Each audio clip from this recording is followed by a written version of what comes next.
Right, density. So density is mass per unit volume. Mass per unit volume. Therefore, there's two ways I can make the density of something bigger. Either I can make the mass bigger, or I can make the volume smaller. Okay, so for example, if we just looked at this calculator, it has some kind of mass. If there was some way that I could make it bigger, the mass, but not the volume of it, then that would make the density of the calculator bigger. Or if I could make the volume of it smaller, imagine I could push that into half the size, but it still had the same mass, then that would make it denser as well.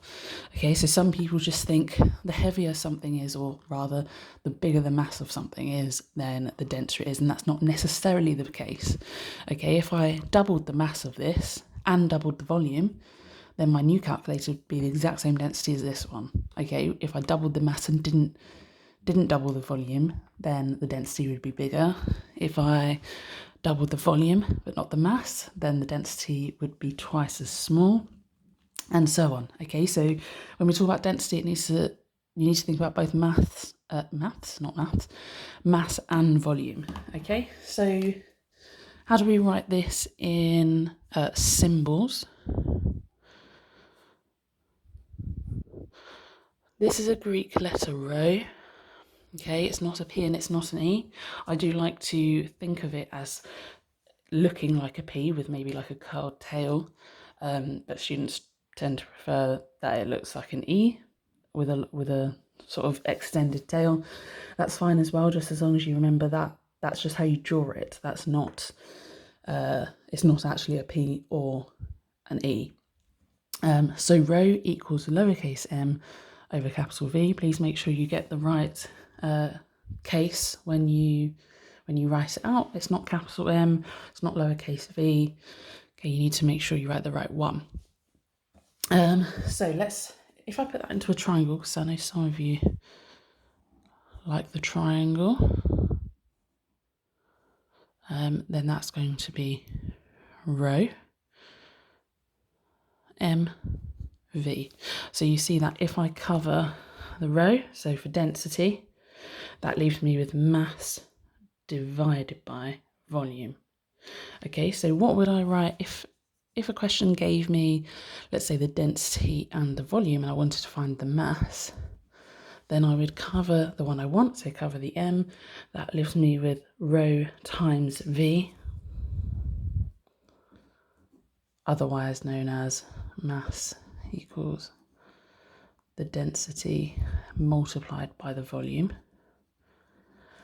And now imagine that we're given the density and the mass, and we were asked to find the volume. So V volume equals, so cover the one we want. That leaves me with mass divided by density. So M divided by rho, that's mass over density. So those are the three equations that they could expect you to need to use in terms of density. Now, what are the units? Okay, you must remember your units for all of them, as I'm always nagging you about. Otherwise, you will lose very, very, very easy marks. So, the mass, hopefully you remember from last lesson, we will use kilograms. Volume, meters cubed, and therefore density, if you think kilograms divided by meters cubed, that would be my units for density, kilogram per cubic meter. Now, sometimes they might give you mass in grams, so there's also grams sometimes. Therefore, volume, they sometimes give it to you in cubic centimeters.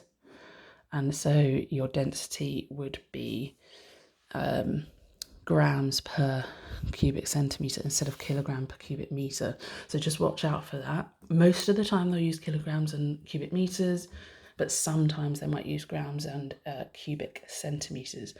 You'll never have grams per metre cubed, nope, and you'll never have kilograms per centimetres cubed. Okay, it's either grams per cubic centimetre or kilograms per cubic metre. Okay, now how would I actually do that in real life though? So say I've got an object like the calculator here. How would I find the density of it? Well, the mass is easy. I can find the mass of any object if I just put it on some scales, or balance if you prefer to call it a balance. So that's very easy. The volume is okay when we're talking about regular shapes. So if I had a cuboid, like we talked about last lesson, so this is a recap, then the volume will be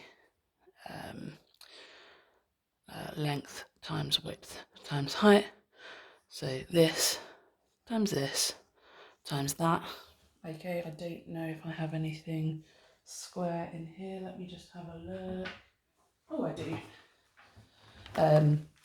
So some OXO cubes here. So if I measured this length here,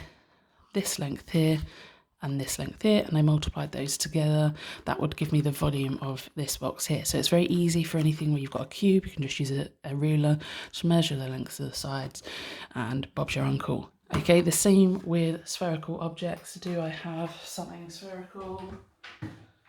Yes, I do. Hold on. Okay, here I have bouncy ball.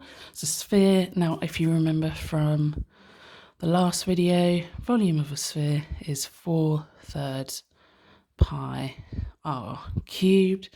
So I could find the diameter of the ball. So from one side to the other side, you can use vernier calipers and other things like that to find the diameter. Then I can halve it to find the radius, cube that, multiply it by pi, multiply it by 4/3, and that'll give me the volume of it.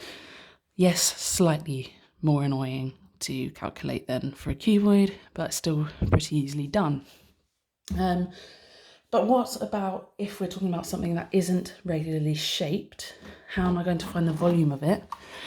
Remembering that the reason I want to find the volume is because I want to find the density of it. This is not a regular shape, this is quite a strange shape. So what we do is we use something called Archimedes' principle. Okay, Archimedes' principle. Okay, so this still works on regular shaped objects. It's just not really that necessary because you could work out the volume without doing this. But this works like specifically for irregular shapes.